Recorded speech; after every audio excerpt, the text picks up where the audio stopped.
We can create animations from SVGs using the SVG to Lottie converter provided by lottifiles.com.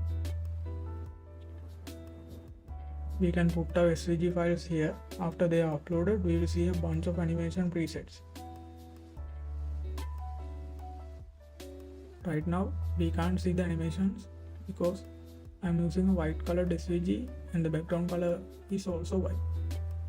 I will change the background color using the inspect panel.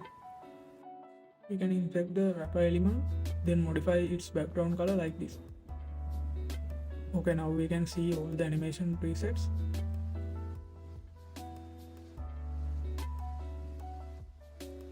I will select one and save it to the workspace in order to download it.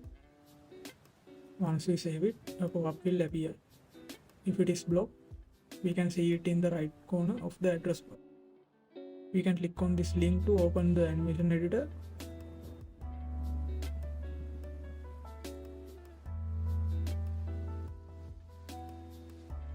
From here we can make adjustments and modifications if we want. And finally download our animation using the given file formats.